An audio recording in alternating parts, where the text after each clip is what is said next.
کنفرانس در کلوپ ملی مطبوعات واشینگتن. سیاست آمریکا در قبال رژیم ایران، مسیر پیشرو. خلع ید از رژیم آخوندی در کشورهای منطقه، ضرورت تضمین صلح و امنیت در خاورمیانه، حمایت از مقاومت مردم ایران علیه فاشیسم دینی.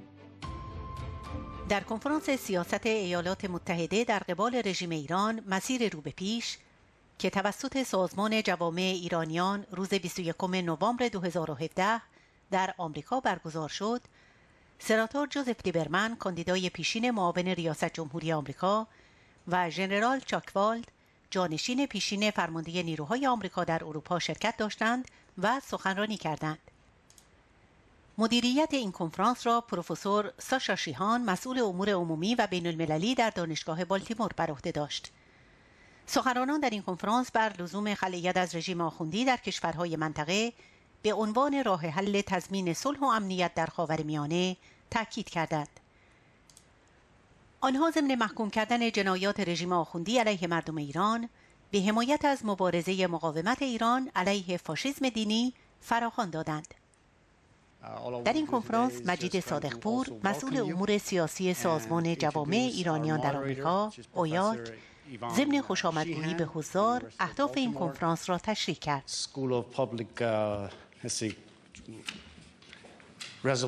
Conflict resolution. He has been an enormous supporter of the Iranian people and has spoken on our behalf for us and has moderated a number of events on our behalf. Thank you very much and I hope you enjoy the event. پروفسور ایوان ساشا شیهان در سخنان کوتاهی ضمن معرفی سخنرانان با یادآوری نارضایتی گسترده مردمی در شهرهای مختلف ایران از رژیم آخوندی به ابراز همدردی با زلزله زدگان استان کرمانشاه پرداخت و بیعملی رژیم در رسیدگی به مردم زلزله زده را برشمرد. وی سپس به استراتژی جدید آمریکا در قبال رژیم آخوندی از زمان روی کار آمدن دولت کنونی، از جمله لیست‌گذاری و تحریم سپاه پاسداران توسط وزارت خزانه‌داری پرداخت و سپس با تاکید بر حضور یک مقاومت سازمان یافته و آلترناتیو دموکراتیک و اعتراضات رو به گسترش مردم در ایران گفت: Ladies and gentlemen, a Persian spring is possible. Tens of thousands of Iranian expatriates committed to democratic change gathered to call for regime change this summer in Paris. It was clear to all of those in attendance that there is a democratic alternative to the Ayatollahs and that regime change is within reach. Sanctioning the regime was necessary. Formally designating the IRGC as a terrorist organization was valuable and important.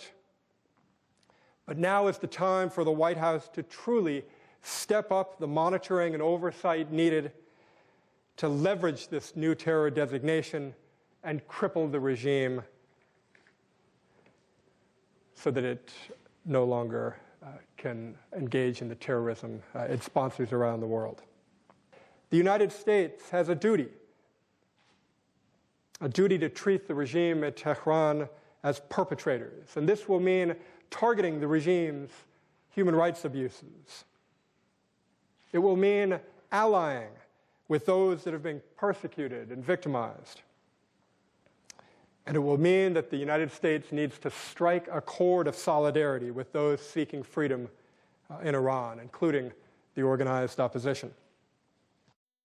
پروفسور ایوان ساشا شیهان با بررسی گسترش اعتراضات در ایران علیه رژیم آخوندی تاکید کرد: بدون تغییر بنیادین در تهران، جهان شاهد گسترش هرچه بیشتر تروریسم، سرکوب فزاینده مردم ایران، استمرار آزمایش موشک‌های بالستیک و انتقال سلاح برای شبه نظامیان در کشورهای مختلف خواهد بود. وی تنها راه خلاصی جهان از شر این رژیم را سرنگونی آن و حمایت از اپوزیسیون دموکراتیک این رژیم دانست. What steps we can take to dislodge the regime and end their grip on power. Of that, it's a great honor to be here at this event sponsored by the Organization of Iranian American Communities, with whom در کنفرانس سیاست ایالات متحده در قبال رژیم ایران مسیر پیش رو، سناتور جوزف لیبرمن رژیم آخوندی را خطر بزرگی برای امنیت و ثبات منطقه دانست و گفت همکنون در سراسر خاورمیانه واکنش وسیعی نسبت به حمایت رژیم ایران از تروریسم و همچنین دخالت آن در سوریه و یمن و عراق در جریان است. اما امیدبخشتر از همه واکنش و مخالفت‌های مردم ایران در مقابل این رژیم است و این نشان می‌دهد که نبرد بین سنی و شیعه دروغ است. اپوزیسیون بزرگی در میان مردم ایران که عمدتاً شیعه هستند در برابر رژیم استبدادی حاکم بر ایران وجود دارد. و آخرین نکته امیدوار کننده حمایت ادامه‌دار و فراحزبی در کنگره از آزادی در ایران و همچنین تغییر خیلی مهم و بزرگ سیاست آمریکا نسبت به ایران توسط دولت ترامپ است. وقتی به سیاست‌های دولت ترامپ نسبت به رژیم ایران نگاه می‌کنید، باید صادقانه گفت که این نقطه امیدی برای یک خاورمیانه بهتر، امن‌تر و آزادتر و همچنین مهمتر از آن، یک ایران بهتر، امن‌تر و آزاد است. سناتور جوزف لیبرمن در ادامه سخنرانی در کنفرانس در کلوپ ملی مطبوعات در واشینگتن ضمن بررسی دخالت‌های رژیم در کشورهای منطقه و حمایت از تروریسم و افراط‌گرایی در این کشورها افزود مرکز بسیاری از بی‌ثباتی‌ها در منطقه اکنون در تهران است، آن هم به طور خاص با حمایت این رژیم از جریان‌های تروریستی. وزارت خارجه آمریکا بارها و بارها گفته که این رژیم حامی شماره یک تروریسم است. این رژیم همزمان هم از حزب الله و آنچنان که در مدارک سازمان اطلاعات مرکزی آمریکا هم آمده از جریان‌هایی مثل القاعده حمایت می‌کند.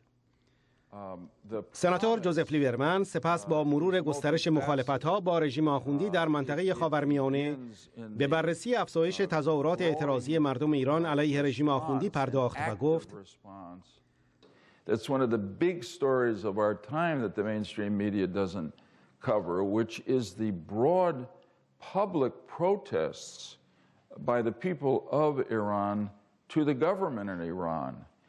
And it has two main elements to it, those protests, and they're enormous. People coming out are taking a risk, particularly when you think back to the protest after the fake elections in 2009. The first part is corruption. And really, there are echoes here of the Arab Spring uprisings in Tunisia and Egypt. Senator McCain and I went to Tunisia and Egypt about a month after the uprisings in both. These were cries for freedom and human rights. But both of us were struck by the fact, as we talked to the leaders in both countries of these uprisings, that they were also, and perhaps as much or even more, an expression of the anger of the people of Tunisia and Egypt toward the corruption of their government, which they understandably took personally, because their money, the wealth of the country, was being exploited, essentially stolen by their governments, and they were lacking an opportunity, economic opportunity, and that's there in Iran today. It's very clear that the Ayatollahs and the IRGC dominate the economy and are swallowing up with a greed that is disgusting the wealth of this great country and leaving a lot of gifted people without opportunities. So naturally, they take to the streets. And honestly, this has got to be one of the most frightening developments for the Ayatollahs and the leaders of the IRGC. The second is the cry for freedom and political opportunity. And what is really striking to me is the way in which the crowds in the streets are going back to the political massacres carried out by the regime in 1988, the result of a fatwa signed in personal handwriting by the supreme leader. And this also, I'm going to make a comparison here, which may seem distant, but I will tell you it was not to me. About a month ago, I went to Ukraine. It happens that somebody asked me to be on the foundation that is building a museum and research center at a place in Kiev called Babi Yar. You may remember it because the Russian poet Yevtushenko wrote a brilliant poem about Babi Yar. Babi Yar is a place where in 1941, after the Nazis came into Ukraine, the Nazis and the Ukrainians killed more than 30,000 Jews in a day and a half by bullet. No trials, nothing else. And in some sense, this occurred before the Nazis had the ignominious meeting at Wannsee, where they decided with Hitler on the annihilation of the Jewish people. In other words, there was a certain sense that if they got away with this, which they did, what is now called a Holocaust by a magnificent French priest named Father Dubois, who's devoted his life to this, the Holocaust by bullets, where they feel that more than 1 million people in the former Soviet Union were killed by bullets and buried in ravines and covered up. So when I went there, I thought about the massacres of 1988 in Iran. Quite similar. People put in jail really because of their political views. Sometimes because, as you know, they were distributing political leaflets. Can you believe that? How offensive that should be to us as Americans. And of course, the MEK particularly was targeted by the regime because the MEK frightened the regime most. And within a period of weeks in that summer of 1988, without any rule of law, I mean, trials that were not trials, they were sham trials, they were star chambers. Ironically, a similar number, more than 30,000 members of the MEK, or people affiliated, directed particularly. سناتور لیبرمن در ادامه سخنان خود به بررسی سیاست جدید دولت آمریکا در قبال رژیم آخوندی پرداخت و با مرور سیاست‌های مماشاتگرانه دولت اوباما در رابطه با رژیم و چشم‌پوشی این دولت از جنایات رژیم علیه مردم ایران و دخالت‌های تروریستی در کشورهای منطقه به امید تغییر رفتار این رژیم، خواستار تشدید تحریم‌ها علیه رژیم آخوندی و بازرسی گسترده‌تر بازرسان آژانس بین‌المللی انرژی اتمی از مراکز نظامی و غیر نظامی رژیم شد. سناتور لیبرمن سپس خواستار حمایت از مقاومت سازمان یافته مردم ایران و جایگزین دموکراتیک رژیم شد و افزود So, number one, I hope that we will continue as the way forward goes on in Iran to support this administration, to urge it to implement and strengthen the policies that the president announced, which are tough policies and the right policies, and that we begin to do something else that we've done at our best, that we, America, begin to give support to the opposition groups in Iran. The opposition groups are there. And none is more organized and better prepared to play an active role in bringing about change in Iran than the National Council of Resistance, the MEK. And I want to refer again briefly in closing to the disaster in Syria. One of the excuses given was partially correct, but it was ultimately an overused excuse for the United States and our European allies not to get clearly involved to stop Assad's brutality towards his own people, to stop Iran from coming in, to stop Russia coming in, because there was no, people would say there's no organized opposition in Syria. We don't know who to support. In Iran, there is an organized opposition, and we in our government ought to be giving them support. Sometimes when I've been spoken to this group or similar groups before, I've quoted Margaret Mead. I know that the government in Iran is powerful, and it's maybe hard for some people to imagine change occurring. I think if you look at what's happening on the ground, as we've described, this is the moment. But let's go back to history. I mean, nobody believed that this ragtag group of American colonists could break free of the great power of the time, England. It did. And with our continued help, so too will the Islamic Republic of Iran collapse. Thank you very, very much. Thank you. And in there, we talked about President Trump's two declarations he made last month that were just alluded to by the senator.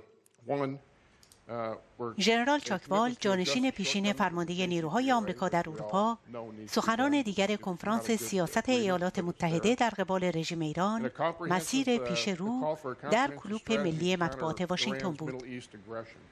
ژنرال چاکوال در سخنان خود ضعف‌ها و حفره‌های توافق اتمی و تقلب‌ها و سوء استفاده‌های رژیم از این توافق برای گسترش مداخلات تروریستی در کشورهای منطقه را برشمرد و با استناد به اظهارات یوکیو آمانو، دبیرکل آژانس بین‌المللی انرژی اتمی، گفت متاسفانه آژانس بین‌المللی انرژی اتمی به پایگاه‌های نظامی رژیم ایران دسترسی ندارد.